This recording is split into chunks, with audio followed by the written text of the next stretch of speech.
at some position because it's a single quarterback league. So um, who knows? Maybe it just depends. I think I'm going to go with the best player available. Yeah. Um, I don't know, man. I think Quentin Johnson could easily fall to the 1-9 if people go for running backs Yeah. easily. I mean, and I wouldn't fault them for it. And then I could see people taking Njigba, Addison, who else?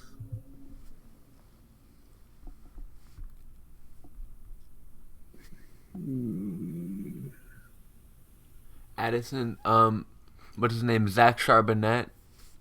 I'm just looking at wide receivers that I think could go before Johnson. Njigba, Addison, I think it'd just be um, those guys, honestly. and the kid from Ole Miss, what is his name? The kid from Ole Miss. Hold on, Um, AJ Brown's friend, like AJ Brown's brother. doppelganger. Yeah. Or Mingo. Oh yeah. Mingo. I'm telling yeah, I put his tape on. His tape of all the players that I watched popped the most to me. You said, "Yo, this kid looks like AJ Brown." Seriously, like everything about him, the way everything, just straight up. So I mean, and he popped, man. He had some burst. He had strength in his game. Um, Deep ball, intermediate ball, short ball, yak ability. He had it going on. Yeah, he's going to be a player. Um, and then yeah, so Addison and then Jigba, um, and the kid Hutchinson. It just depends on what happens with these pro days. If some people Mm-hmm. have some crazy pro days, And draft Hyatt capital too. Hyatt already is going to have a crazy pro day he's already ran a 4.29, so people are going to be all over him in the draft process. And then when it comes to drafting in our dynasty league, or just any dynasty league, players like that are going to jump up because of their measurables and stuff like that. When draft capital comes in too, I mean, they're gonna be shot up. But I know Hyatt was a guy that you said you had some interest in, just because you were like, this guy's so dynamic. So I've heard that take, and then I put on his highlights one time, and I heard a couple guys saying something like that. But then I had one guy that was like, I just see speed, uh, like a big body with speed, nothing else. So like, is Mm-hmm. there like a more nuanced take to a guy like Hyatt, or is it just Well, kind of people probably said the same thing about DK Metcalf coming out of college. Was just, I just see a really big, strong guy with speed, and what what happens in the draft process is these NFL people see players like that and say, I can mold them into a better wide receiver.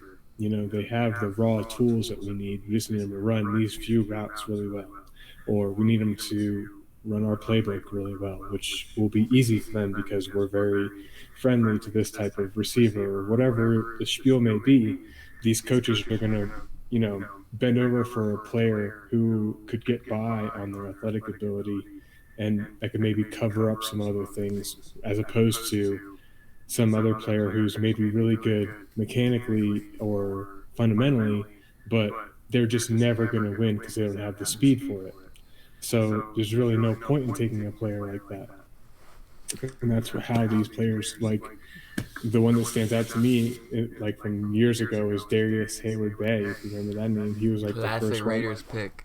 Yeah, and it was all about the speed at that time. And what did he do? He didn't do nothing, but it's just that mentality isn't changing, and it hasn't changed, and I don't see why it should.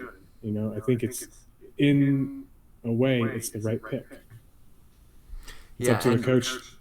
and I mean, I think that's what the draft process kind of shows us is if someone's getting draft capital, then like, um, we know that they're like, I think the kid from Stanford Semi Fakohu or like whatever his name is from like a couple years ago. That was like this like big fast kid, and he gets no draft capital, and you're like he's probably gonna be nothing. But if there's a guy like AJ Brown or DK Metcalf that's so big and fast and strong, and they get the draft capital, you're like okay, they're probably gonna be good. So I think I mean, if someone's like a first or second round pick as opposed to a fourth or fifth round pick, I mean that kind of process, like seeing how many teams like pass on them and how many times. That can help us figure out who's good and who's just big and fast. So, Right. Absolutely. And who's going to get the opportunity to, you know, get on the field? It's hard for those fourth and fifth round guys to even get on the field. it's so sad Sometimes. too because there's so many prospects that have all that promise and they just fall or I mean some of them go like undrafted altogether. I mean, um, I mean like looking back like Donovan People-Jones could have went like a lot earlier, but then he goes in the sixth round. You're like, okay, he's not gonna be very like, despite how many people get like injured in front of him.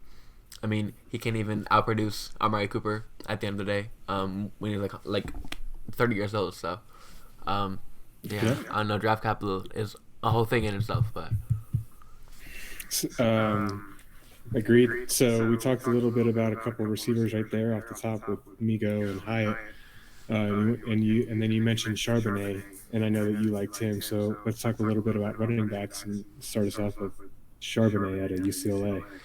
I mean, I'm not too deep into many prospects, but I know Charbonnet is one of the biggest. Like not only like I believe he's like 220, but like 6'1", like taller as well.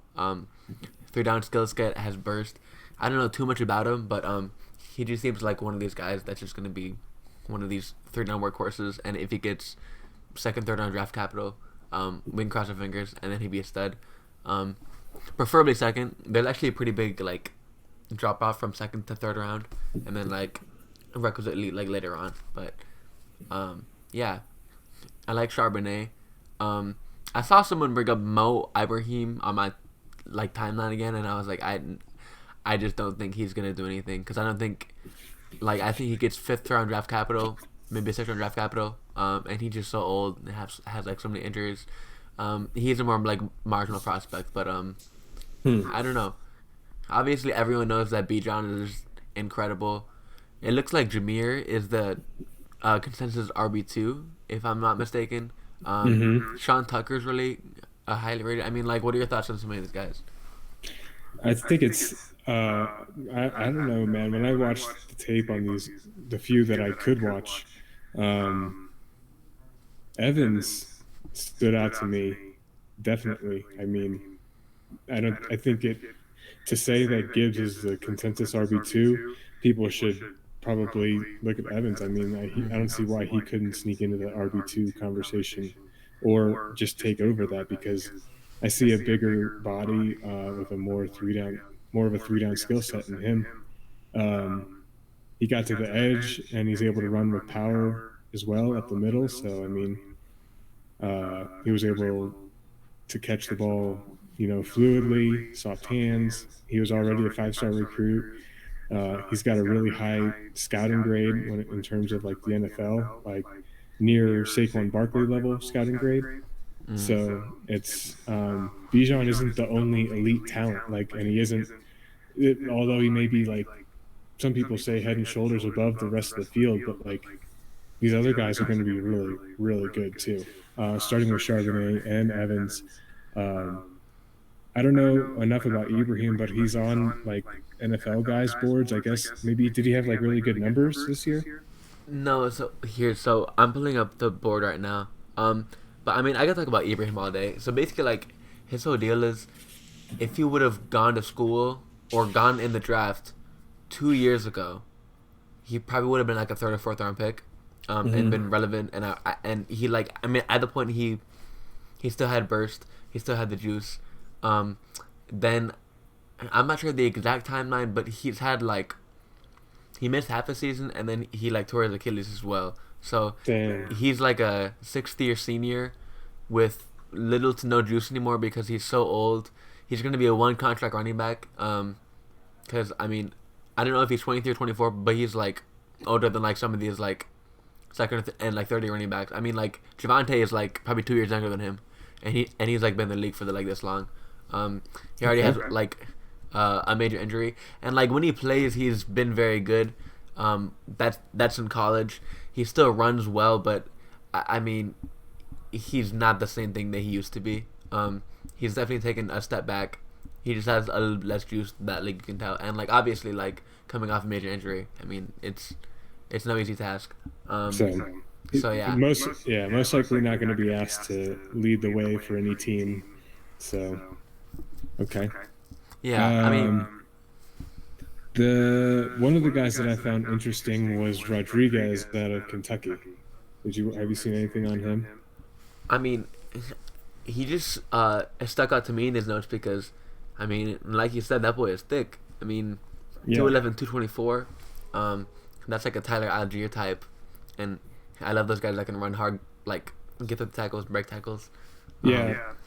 He literally had like I didn't see him try and juke anybody in his whole highlight reel. He was just like, I'm gonna run you over every single play. Get it, go. Get hit, keep going. Like try to stay up as much as he could.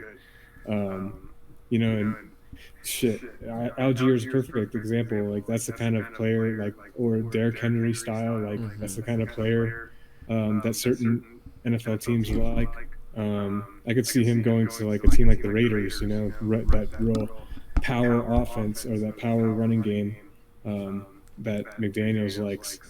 Um, shit, And you, even I'm like, and I mean, you just gotta love. Sorry to like interrupt you, but like, you just gotta love these like mhm. anomalously built players. Like Yeah, 5'11", 224. Like that kid's that's the huge. first. You know? That's the first thing that stuck out to me. And I was like, "Dang, this dude would be like," because I'm 5'11", but Yeah.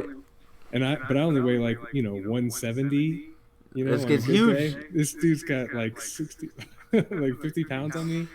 It's wild. That's wild to think about. I'm like, where would that go? Right. It's got. And I was like, it's all in his neck.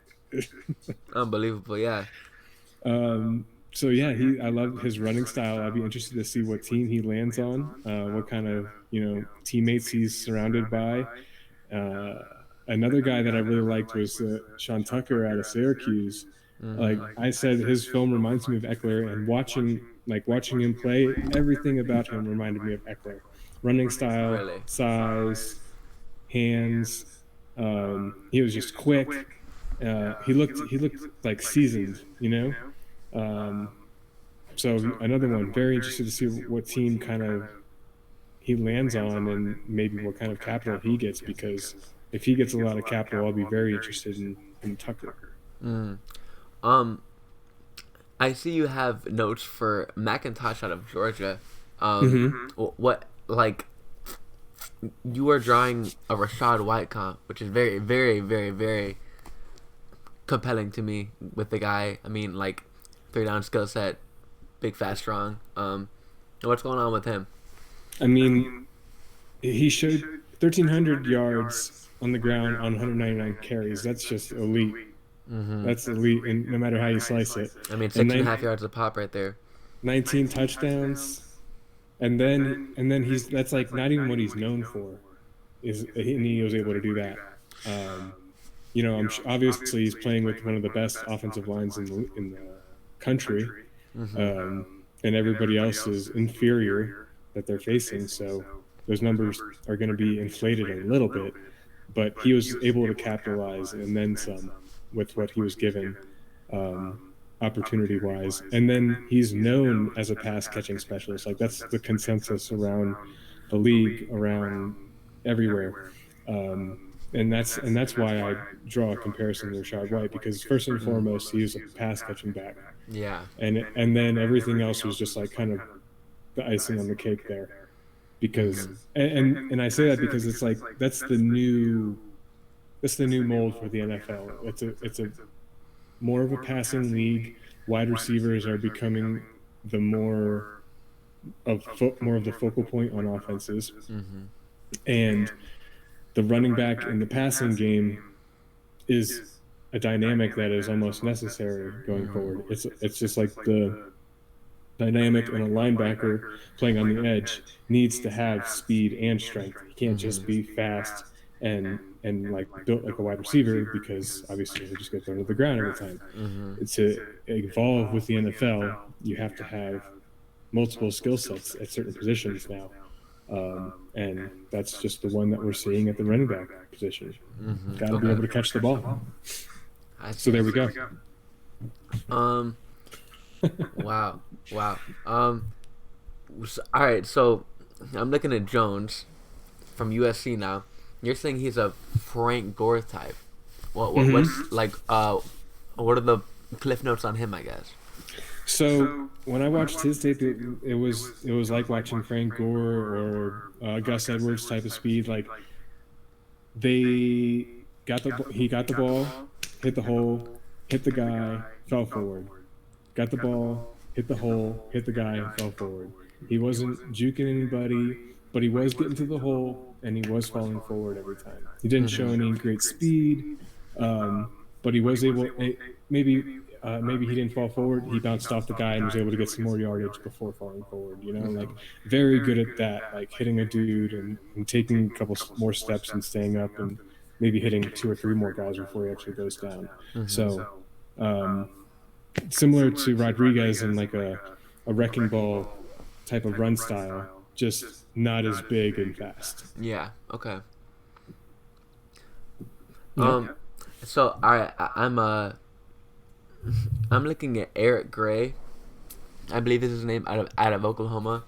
Mm-hmm. And I just want to be the first on the record. I I believe he's a pass catching back. I could be wrong. I could be wrong. Because I remember doing some research for him when I was doing my Kennedy Brooks video. And Eric Gray really couldn't beat out Kennedy Brooks, and Kennedy Brooks ended up being. He could have been a third round pick or a fourth round pick, but he ended up going undrafted. So I would have to look at Eric Gray's last year's numbers and maybe his like target share, because maybe he has some juice if he's like an athlete or had a high target share, but he couldn't exactly beat out Kennedy Brooks. So that's just like I haven't done like his like requisite research, but that's just kind of concerning to me off the top for him. I would say I didn't see much difference between him and Jones from USC. Okay. It's like very similar to me. Um, yeah, just not. It was good football, not great football, not awe-inspiring. If that makes sense. Like Brian Robinson, kind of. I guess. I feel like all these average players could aspire to be Brian Robinson. I don't know. I'm still not concerned that he's like anything special, but I mean, he's not. Look at what did he do with 25 carries a game? You know, probably 76 yards. I don't know. Right? He was not awe-inspiring. No, by any means. So yeah, that was like some notes on our running backs there. We talked about a couple wide receivers at the top, but we can save those for another time. Let's just talk about two things. One being the like dynasty draft process coming up. So for rookie drafts, how anything that's like on your mind about dynasty drafts coming up, value of these first round picks. Is there somebody out there that you see undervalued, overvalued? Anything sticking out to you? Yes. So the discourse on JSN, Jackson Smith Najigba, I believe is how it's pronounced, has kind of soured, and I know it's because he didn't really play this year. But we were looking at him with Olave and Wilson and being like, he's so clearly better than both of them. Like, it's not even close. And he's younger. He's going to be way, way, way better. He didn't do anything this year. But I feel like he should at worst be the wide receiver too. Because Quentin Johnson, he is a true NFA. I know we'll talk about him. But, like I'm saying, take, like, some of this with a grain of salt, because I haven't dove headfirst in, but I think it should be the JSN and Quentin Johnston 1-2, and Addison in a tier himself at third. I don't think he's quite in the same tier, and he gets open. He looks great. He's a little bit small, but he just doesn't. I mean, I don't know. He's really, really, really good. I believe he's like Jordan Addison. He is the wide receiver three, but I think JSN is a little bit like undervalued because I've seen people trying to push him down past like even Addison, and like further, and I'm like no. Like this guy was better than Olave and Wilson at this point, who are near consensus top 10 dynasty assets at receiver at this point. So um, those are just my like overarching thoughts as we move past running backs into receivers. I've heard the similar things, and I think that in this situation, it's kind of like Jamar Chase. He didn't play ball for a year and then came into the NFL and was good to go, and that'll probably happen with JSN too. I mean, talent wins out, especially when it comes to. I mean, when it comes to the NFL, guys like that are going to rise to the occasion too, right? When JSN finally gets to put on an NFL jersey, that's going to mean something to him, and he's going to be ready to ball. I think that matters. So what we can do is just take the discount on the player that we get based on recency bias, where analysts and people who are making rankings are going to have the firepower in Addison, for example, to say he just played, he just put up these numbers. It's an unknown factor in Njigba's production if he didn't play this year. So therefore, I'm allowed to put him lower in my model and Mm-hmm. put Addison over him because of this recent trend or this recency bias. And we just get to reap the rewards if you're, drafting a little bit later this year. We'll get a player like Justin Jefferson went what, like sixth or seventh in most rookie drafts of his Which is this crazy to think season, about now. Yeah. and everybody would have taken him 101. Mm-hmm. People took Jalen Rager over Justin Jefferson. Mm, yeah, yeah, they did. That being said, and I didn't take Jalen Rager, but I might have won him at the time. Very hard to say. That being said, let's move on to receiver, shall we? We already covered a couple guys: Hyatt, briefly Johnston, Addison, JSN. Um, I'll let you talk about Johnston. Well, let's get started with my. That being said about JSN, I I would take Johnston wide receiver one at this point in time.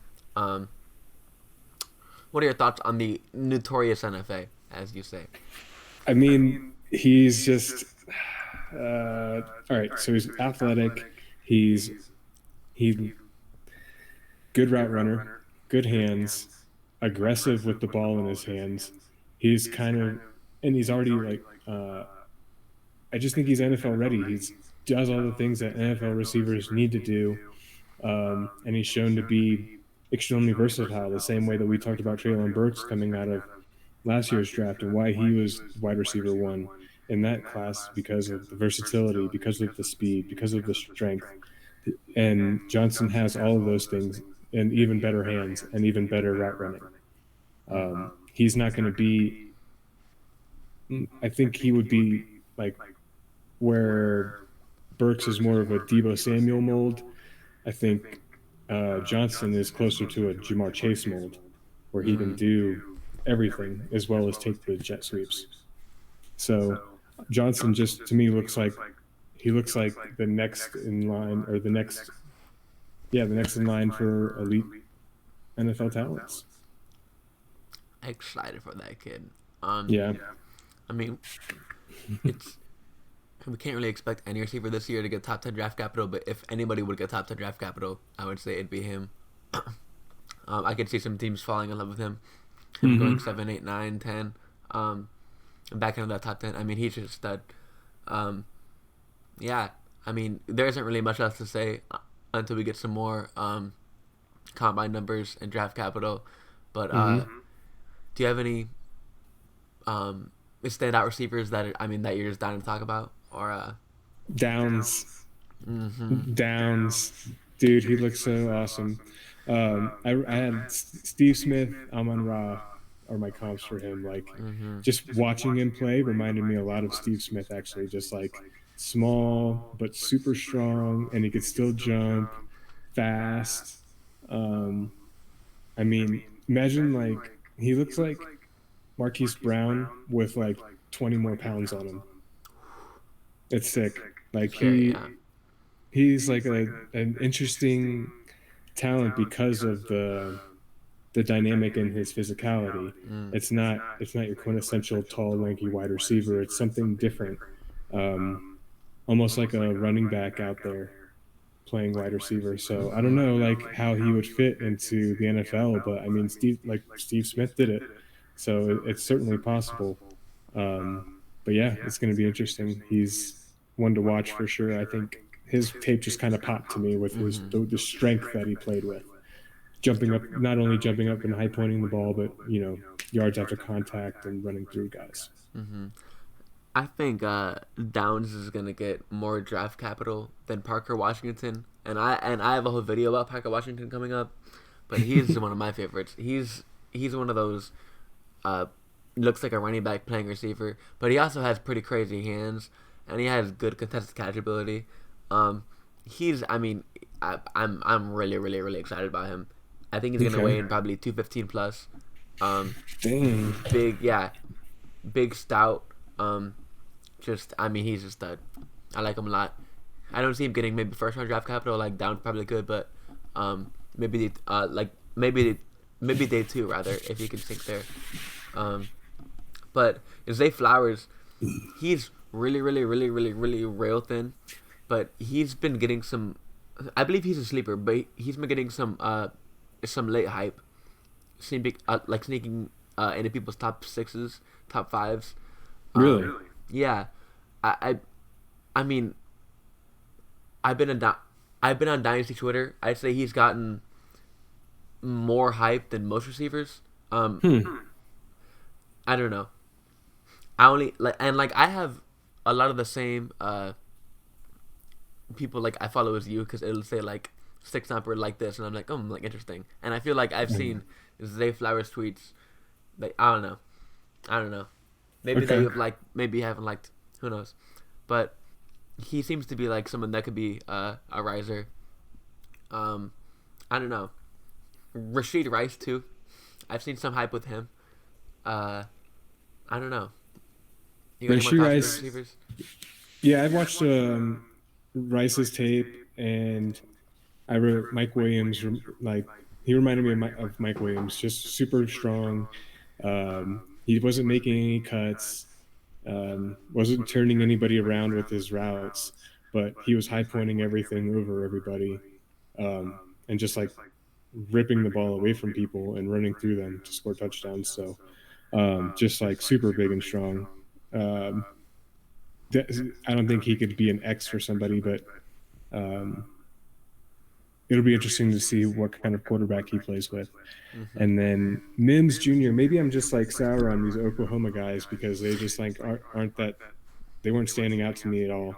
Um, but for whatever reason, he has a pretty good scouting grade, and you know he went to a pretty good school, so he might get some good capital and maybe land on a good team. But Mims wasn't very inspiring to me.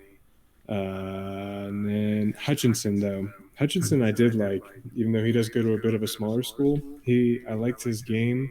He's a bigger dude, similar to Mike Williams, but he had more of a T Higgins game style, in my opinion. Mm. A little shiftier. But he was like, it was almost like having a power forward out there, you Yeah. know, big and strong, but also agile. He could do something depending on see what kind of like pro day he has. But I liked where he's starting at with that tape there. He feels like one of those guys that could make those 50-50 balls, those 80-20 balls, as they say. Mm-hmm. Um, For sure. Yeah, he's yeah, 6'3". I mean, it's a good start for sure. for sure. Um, well, I mean, I don't have too many more thoughts on receiver. Do you want to go to tight end or quarterback or?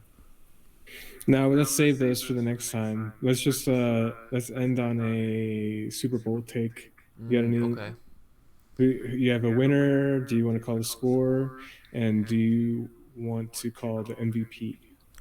Ooh, ooh. Okay, give me a second. Um, I do think this is the Eagles' year, but Mm-hmm. it's I've literally never bet against Patrick. Like I've never bet against Patrick Mahomes because I feel like that's going to be a very profitable bet in the next 20 years. Um, that being said, I will say the Eagles are going to take this 27-24. That's a pretty basic score, but it feels Mm-hmm. reasonable. Mm-hmm. Ooh, and I want to say AJ Brown MVP, but it makes a lot of sense to have Jalen Hurts. I feel like a Mm-hmm. sleeper could be Hassan Reddick if he gets one of those big sacks or strip sacks. Okay. Because I've heard his name a lot on the broadcast. Maybe Darius Slay if he has a big pick, but Mm-hmm. man, I do think it's the Eagles' year. But I mean, I could just look silly and Patrick Mahomes could throw 5 touchdowns, and I won't be mad because he's Patrick Mahomes. Um, Right. so I mean, I don't know. What do you think?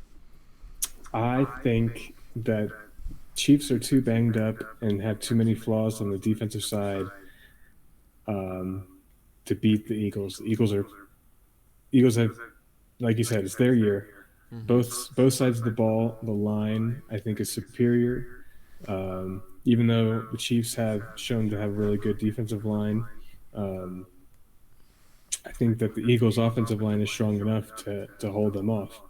Um, and and then Jalen Hurts is just so dynamic with the ball, man. I don't know how they would have to make a couple mistakes, a few mistakes, not just one, to lose this game, in my opinion. So I would say Eagles 17-13 Mm. Eagles. And 17-13 Jalen Eagles. 17-13, Jalen Hurts is the MVP with 2 rushing touchdowns. That'd be great. No, I'm really really excited to make like 100 DraftKings lineups, like showdowns, because those are really fun. I like I was super super like I had probably 80 lineups and I had Christian McCaffrey in all of them. I Oh just love man. having like one, and like it wasn't that bad. I think I had like 20 points. Cause he scored. Um, but I like just being like a really overweight on one player and then just like rooting for them. Um, it would probably be Jalen Hurts. I don't know, but I gotta think about that. I was also very uh overweight on AJ Brown. Hmm. He got out to a quick start, like a quick like 4 catches, and then he didn't do anything. I was like, what? So I don't know. Mm, it's just there that role that he's in or the type of offense that they run is so it's not focused on the passing game. It is, but in a way it's a spread out version of the passing game. Hmm. So there's it's very important for them to run every play to make sure that the next play is open. Yeah. So they can't just force feed AJ Brown, AJ Brown, AJ Brown, AJ Brown because it's really not their game plan at all. The game plan is to utilize every single player in every facet of the offense that they can in order to keep the defenses off balance. Hmm. And I mean, for a while it seemed like he could have gotten 8 9 catches, but he just slowed up after a while. And Mm-hmm. if the Eagles can, they're just gonna run the ball. They're just gonna run the ball if they can. Mm-hmm. They got up. They didn't need to throw anymore. They're not. Um, I anticipate with Patrick Mahomes, they're gonna need to throw a little bit more. So I'm not gonna be scared to play AJ Brown again, and I'm gonna stand by this take for a couple more years. Shit, maybe a decade. I don't know how long these guys are gonna be teammates. All right, but as long as AJ Brown, okay, and you know who I'm about to say, Devontae Smith, are Mm-hmm. similarly priced, I'm taking AJ Brown every time, because one of them looks like Batman, one of them looks like Robin. Okay, um, Mm-hmm. I know Devontae Smith had that crazy catch, but he didn't even catch it. Okay, it was fraudulent. We all saw the replay. Um, AJ Brown would have caught that because he's bigger and stronger. Um, and if on DraftKings they're separated by $100 to $300, you need to play AJ Brown every time because Mm. he's just better. He's just better. And I know I've thrown a lot of shade at Slim Reaper over the course of time, but I mean that's a reasonable take because we're talking about AJ Brown here, guys. Come on now. I do like AJ Brown to score a touchdown in this one. I think that is a good bet Mm-hmm. to make an AJ Brown anytime touchdown's a good bet. I think a Dallas Goddard anytime touchdown's a good bet, Again. and I like a double touchdown for Hurts, and I think a double touchdown for Goddard isn't a bad bet either. Actually, Really. a double dip for Goddard might be a nice little payday on Super Bowl Sunday. It'd be boosts. It'd be a big boost there too. We have to Mm-hmm. see. But well, I feel like that's a good place to wrap it up. If you don't have anything else to say. No, just shout out to the boys. Uh, we got QBs and tight ends next. And Yes. what was their scoring setting format that you said was going to be next year? Oh, okay. So it's going to be half point for handoffs or for rushing attempts, One running and back. one running back in a super flex league, and three wide receivers starting. The only thing we didn't talk about was if there's going to be another flex outside of the super flex, which isn't a bad idea. So you have quarterback, running back, three wide receivers, tight end, flex, super flex. Yeah, Yeah. I like that. You only have to start one running back if you absolutely wanted to. Yeah. But it's also half point per carry. So, That's that you Brian know, Robinson league right there. yeah, but you only have to start one running back. So like wait till like the eighth round to grab Brian Robinson or somebody Hmm. like that who will just like fall into 250 attempts. Yeah. Shit, that's 125 points right there. Come on. It's a strategy. It's a Yeah. strategy. But Anyways, anyways, yeah, that'll be a fun little twist to our Superflex League for next season. right. There we Well, go. um, my man, it's great seeing you, bro. Always real. Good to see you too, man. You have a Of good course, night. bro. Yeah, you too, bro. We gotta do this again, bro. Soon, of For course. sure. Soon. We'll be QBs and tight ends before the Super Bowl, definitely. All right, brother. Obviously, we have 2 weeks. All right. Later. Catch you.